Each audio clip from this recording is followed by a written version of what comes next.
말씀 요한복음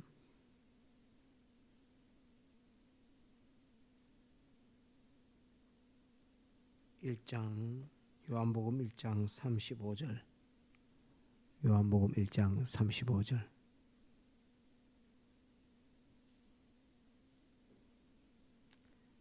29절부터 볼까요? 1장 29절 요한복음 1장 29절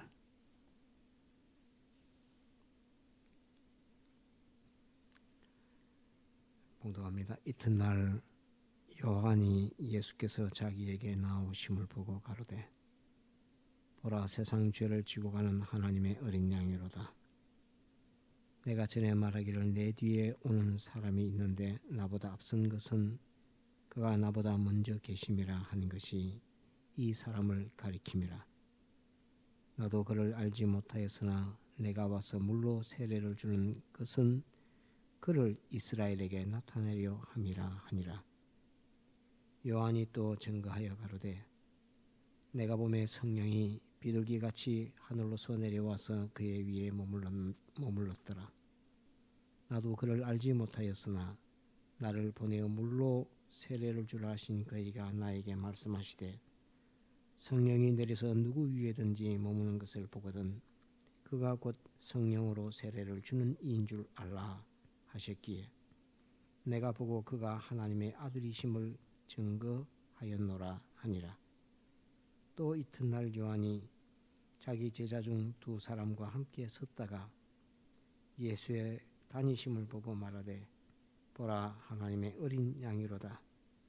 두 제자가 그의 말을 듣고 예수를 쫓거늘 예수께서 돌이켜 그 쫓는 것을 보시고 물어 가라사대 무엇을 구하느냐.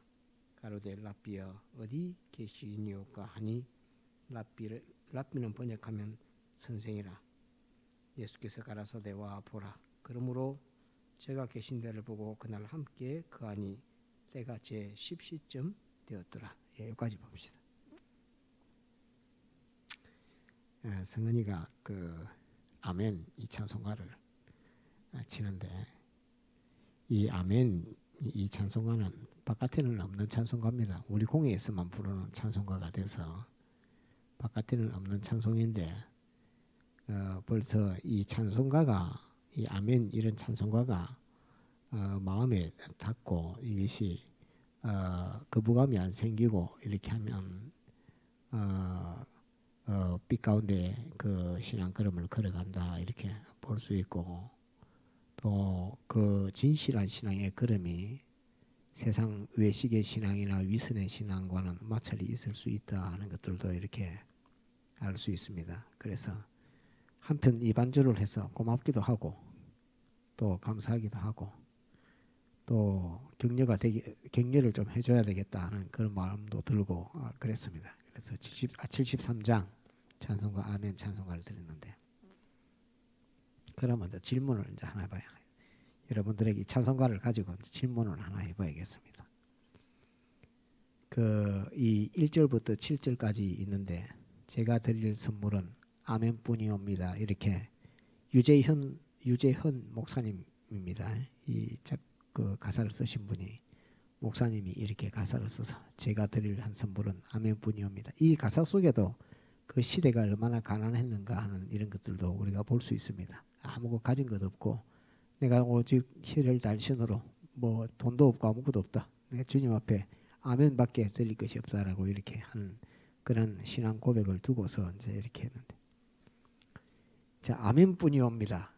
이 제가 드릴 한 선물은 아멘뿐이옵니다. 보다 주님이 더 기뻐하시는 거 뭐 있을까요? 이 찬송가 가사보다 거룩하신 임재 앞에 이 이제 내용도 가만히 읽어보면 목사님이 지금 뭐 하고 계신다 이 가사를 어떻게 썼다 하는 걸 느껴집니다. 그 목사님이 설교하기 위해서 말씀 한 말씀을 주님의 영감을 따라서 증거를 해야 되겠는데 주님이 영감을 줘야 되겠는데 그 주님의 뜻을 알려달라고 그거를 이제 기도하고 있으니까 고요하게 엎드려서 주의 말씀 드리고 기다리고 있습니다 라고 하는데 주님이 그 답을 빨리 안 주니까 내가 뭐 잘못한 거 있습니까? 처분해야 될 거 있습니까? 청산해야 될 거 있습니까? 바쳐야 될 거 있습니까? 그걸 가지고 계속 주님이 말씀을 안 주니까 엎드려 가지고 주님 앞에 주님 내가 뭘 부족해서 준비가 안 돼서 주님 영감을 안 줍니까? 말씀을 안 줍니까? 그러고 있는 그 모습입니다. 가만히 보면은 내가 장애물이 있습니까? 그리낌이 있습니까? 식이 없는 사치가 있습니까? 내 제주 기능 주님 앞에 안 바친 게 있습니까? 내 전부 다 주의 것입니다. 이제 주의 영감이 말씀을 주옵소서 하는 그거를 이제 가사로 써서 남겼고, 그러면서 주님이 무엇이든지 명령하면 내가 아멘 하겠습니다 라고 이렇게 되어 있습니다. 자, 이것보다 주님이 더 바라시는 것이 뭐 있을까요? 주님이 이것보다 우리에게 더 요구하시는 것, 더 기뻐하실 만한 것, 아멘보다 더 기뻐하실 만한 것, 뭐 있을까? 우리 수진한테 물어봐야겠다. 이것보다 주님이 더 기뻐하실 만한 거 뭐 있을까? 그러면 현준 집사님한테 물어봐야겠다.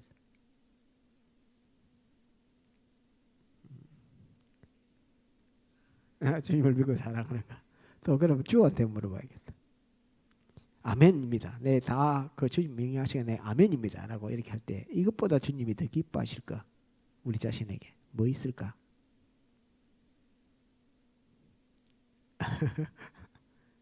경험을 좀 해야 되는데. 그럼 저 성진이 다 물어봐야겠다. 성진이. 내가 여기 있잖아. 고요하게 엎드려서 내가 이제 기도하고 있습니다. 하나님 주님 앞에 기도 막 하고 있습니다. 그런데 주님이 내 영감을 주십시오. 주님의 뜻을 알려주십시오. 이렇게 하니까 주님이 안 알려주고 그냥 있습니다. 그러니까 엎드려서 기도를 하면서 내가 주님 앞에 불합당한 거 있습니까? 또 장애물 있습니까? 은혜 받는데 또 끓이김 있습니까? 내게 식이 없는 사치 있습니까? 내가 제주 기능 안 바친 거 있습니까? 네, 다 주님 앞에 다 바쳤습니다. 이렇게 했는데도 주님이 그 영감을 안 주고 그렇게 하고 있습니다. 있는데 주실지 안 주실지 주시겠죠. 이제 주시겠는데 이런 신앙이고 주님 앞에 엎드려서 이렇게 기도하고 있는 이것보다 주님이 더 기뻐하실 만한 거 믿음. 이것도 다 믿음인데 오케이 믿음. 또 자, 그러면 영사한테 물어봐야겠다. 주님의 마음을 아는 것다. 성은이 야 0점 나오면 안 되는데. 성은이 우리 사모님 생각날 듯 말 듯 하고 말을 할까 말까 이렇게 그거 해보세요. 다시. 그렇지요. 현실마다 범사하니 감사하는가 그런 것은 다 격가지입니다. 다 그렇고 예수님의 십자가 사활의 대속을 내가 알고 인식하고 그 속에 있는 주님의 사랑을 내가 붙드는 것, 그거를 주님이 제일 기뻐합니다. 이 속에는 내가 주님 앞에 어떻게 할 것인가에 대한 것이 각오가 다 담겨 있는데, 내가 주님 앞에 어떻게 할 것을 정하고 아는 것보다 주님이 나에게 뭘 해주는가 아는 그것이 더욱 중요합니다. 주님이 나한테 해준 것을 알 때에 내가 비록 하지 못하더라도, 내가 비록 부족하더라도 주님의 사랑으로 말미암은, 주님의 사랑과 사랑으로 말미암은 대속의 그 희생을, 나를 위해 그 일을 하셨다는 그에 감격돼서 이러지도 못하고 저러지도 못하고, 돈을 벌 수 있는데도 돈을 벌지를 못하고, 또 재미있는 것이 있는데도 재미있는 것을 하지 못하고, 먹을 수 있는 것인데도 먹을지를 못하고 하는 그러한 주님의 사랑과 주님의 사랑으로 말미암은 예수님의 피의 십자가의 대속을 자기가 알고 깨달아지고 느끼는 그것을 주님은 최고로 기뻐하고 즐거워합니다. 그것이 예수의 이름입니다. 그래서 오늘 그 오전 오후 예배 말씀을 다 통해서 배운 그것이 예수님의 십자가 사활의 대속을 아는 그것입니다. 그것이 예수님의 십자가 사활의 대속을 우리가 공회에서 말을 하니까 목사님들은 그거를 알고 있는 줄 그렇게 알아도 그건 주님이 가르쳐주지 않으면 절대 모릅니다. 예수님이 나에게 사죄를 하나를, 죄 용서함, 사죄 하나를 주시기 위해서 주님이 어떤 수고를 했는가를 조목조목 적어서 100가지를 한번 적어봐라. 이렇게 그런 거. 주님이 나에게 사죄를 하나 입혀주시기 위해서 죄용서라고 하는 걸 하나 입혀주시기 위해서 어떤 수고를 했는가 100가지를 한번 적어봐라. 안 그러면 10가지를 적어봐라. 안 그러면 3가지를 적어봐라. 이렇게 하면서 주님이 나에게 어떤 사랑함으로 말미암아 나에게 어떤 희생과 수고로 나에게 죄의 사함이라고 하는 걸 주셨는가. 그거를 적어가면서 생각하면서 하는 그것을 주님이 아주 기뻐합니다. 내가 뭘 주님 앞에 드릴까? 원래 다 주님의 것입니다. 주님이 이렇게 하지 않아도, 고요하게 엎드지 않아도, 또는 이 장애물이 있는 그것을 걷어치우지 않아도 주님이 주님의 뜻을 알려줄 사람에게 알려줄 시기에는 얼마든지 주님은 줄 수 있습니다. 주님은 그걸 줄 수 있습니다. 단지 이제 이거는 자신의 성화와 자신의 거룩과 자신의 경건을 이루어가는 그 모습입니다. 그러면서 아멘 하겠습니다 라고 이렇게 하는 것이고, 주님이 사실 우리에게 요구하시는 것은 내가 주님의 사랑과 주님이 어떤 분이시며 주님의 사랑과 나에게 어떤 대속, 어떤 희생으로 내게 어떤 대속, 내가 그 대속을 얼마만큼 가치 있게 여기는가 하는 그 가치를 인정하고 가치를 인식하는 그것을 주님은 아주 기뻐합니다. 그거는 목사님이라고 가질 수 있는 것이 아니고 평신도라고 없는 것이 아닙니다. 그냥 호떡 굽는 아주머니도 그 호떡 굽는 것 중에 다른 사람은 그냥 호떡 굽는 줄 알아도 그 사람은 내가 호떡 굽는 거 이거 하나를 주님이 주시기 위해서 나를 얼마나 사랑하시고 나를 얼마나 사랑해서 호떡 굽게 하시는가. 그러면서 호떡 구우면서 나의 죄, 나의 불의, 나이가 하나님 배반한 그 값을 주님이 어떻게 치렀는가 하는 것으로서 내가 호떡을 정직하게 팔아야지. 또 호떡 하나 주는 것에 대해 굽는 것에도 감사한 마음을 두고서 해야 되지. 그 손님 온 것에 대해 대접도 내가 이렇게 해야 되겠지 하는 그런 것들이 주님을 사랑함으로 말미암아 주님에 대해서 알므로 말미암아 하는 거기에서 주님은 다 줍니다. 그래서 설교 준비도 뭘 할까요? 뭘 바칠까요? 뭘 장애물 있습니까? 뭘 처분해야 되겠습니까? 이것보다 저는 제 경험에 주님의 나를 사랑해서 어떻게 하셨는가 그거를 생각하면 주님이 영감을 막 물붓듯이 부어줍니다. 그러면서 이 성경도 보니까 거기 매여 있고 저 성경도 보니까 여기 매여 있고 하는 그것이 전부 다 집중이 되게 이렇게 되어 있습니다. 그래서 주님이 제일 기뻐하시는 것은 함께 주님의 사랑을 알아. 내게 베푸신 사활의 대속, 그것을 아는 것, 인식하는 것, 믿는 것, 그걸 최고로 기뻐합니다. 그래서 그것을 이제 유재현 목사님은 이렇게 썼고, 우리 순교하신 목사님 백영희 목사님은 그 멸치천 대조로 받는 성도여 깨어라 하면 피와 성령과 진리 이렇게 말씀하시면서 우리에게 찬송을 주는데, 우리 순교하신 백영희 목사님의 찬송의 도수가 아멘 유재현 목사님의 아멘 찬송보다는 그 깊이가 훨씬 깊다는 걸 우리가 알아야 되고, 주님이 진정 무엇을 원하신다는 것을 알고 찬송가를 지었다는 것을 우리가 알 수 있습니다. 그래서 제일 중요한 것은 내가 아멘 하겠다 하는 어떤 것도 명령하는 대로 순종하겠다는 이 종의 입장, 종의 위치도 있지만 구속받은 하나님의 아들로서 주님이 나를 얼마나 사랑하시는 것을 아는 것고, 또 그 사랑에 주님은 어떤 희생을 했다 하는 그것을 내가 아는 것을 주님이 제일 기뻐한다. 그거는 목사님이라고 다 아는 거 절대로 아닙니다. 그거를 알면은 그 사람의 삶과 행동이 달라집니다. 그래서 그거를 오늘 여러분들에게 잠깐 소개하려고 이 찬송을 보면서 여러분들 증가하고, 오늘은 이제 이 말씀 오늘 세례 요한의 말씀입니다. 35절 한번 봅시다.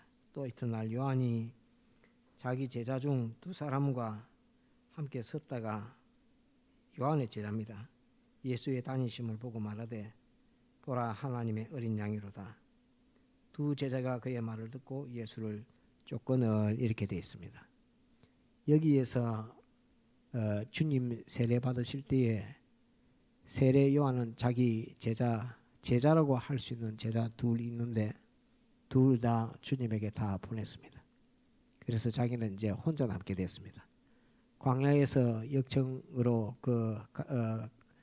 가죽으로 묶고 입을 옷도 제대로 되지 않고 먹는 것도 그냥 바위 틈에 나는 그 석청이라고 하는 그 꿀도 아니고 한 그거 밥도 아니고 한 그거 이끼 가운데 있는 거 그거 먹고 이렇게 살면서 회개의 세례를 베풀었는데, 그 회개의 세례를 베풀음에 있어서 제자라고 할 수 있는 제자 둘을 옆에 두었습니다. 그러면서 예수님이 오셨을 때 예수님에게 세례를 베푸시니까 하늘에서 성령이 주님에게 임하는 것을 세례 요한이 봤습니다. 하늘에서 성령이 임하는 것을 다른 사람은 안 보입니다. 세례 요한만 보입니다. 보니까 하늘에서 성령이 임하는 그것을 보았습니다. 그러면서 저분이 성령으로 세례를 주실 분이구나, 곧 메시아구나 하는 것을 세례 요한은 알게 됩니다.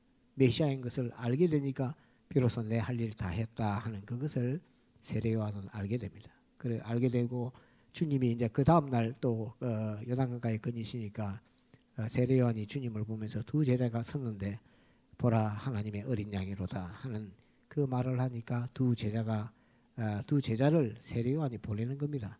너희는 나를 따르지 말고 저 하나님의 어린 양 예수 그리스도를 쫓아라 하는 것으로서 자기가 데리고 있던 그 광야 생활 가운데 두 제자를 주님에게 보내는 그 세례 요한의 그 신앙, 주님 앞에서의 그 신앙의 모습, 그러면서도 그 속에 가질 수 있는 어떤 마음, 그것을 우리가 한번 잠깐 생각하면서 주님과 주님의 사역을 위해서 자기가 가지고 있는 자기를 따르는 두 종을 주님의 제자로 보내는 사도 요한의 세례 요한의 그 신앙의 모습을 이렇게 가만히 보면서 자기는 죽어지고 주님은 부여해지고 또 자기는 가난해지고 주님은 부여해지고 또 자기는 사라지고 자기는 없어지고 주님은 드러나고 주님은 높아지고 하는 그 일에 세례 요한이 자기를 따르는 두 제자를 하나님의 어린 양이라고 주님을 칭하면서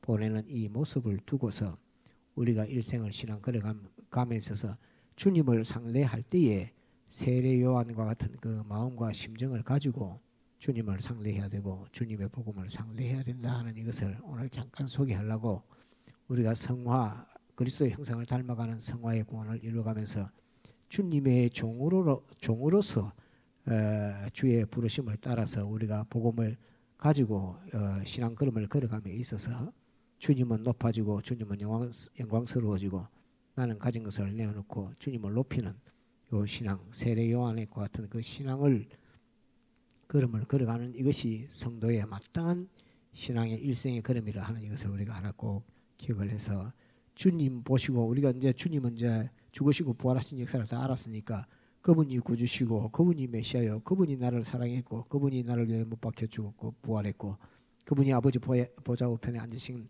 그것을 우리는 이제 이미 다 알고 있으니까 주님을 위하는 것이라 하면 내가 가지고 있는 나의 제자 둘도 주님에게 붙여서 주님의 사람이 되게 하는 이것이 우리 성도들의 마땅한 걸음이다. 사람을 끌어붙여서 자기에다 그거다 붙이는 것이 아니라 내게 있는 사람을 주님에게다 붙여주는, 주님에게 소속되고 주님에게 귀속하게 하는 이 역사가 성도의 삶이요 성도의 신앙 걸음이라 하는 이것을 세례 요한의 두 제자를 주님에게 보내는 그 모습을 두고서 우리가 생각할 수 있는 것이다 해서 오늘은 이 말씀을 여러분에게 잠깐 보았습니다. 찬송가 아멘 73장 드리겠습니다.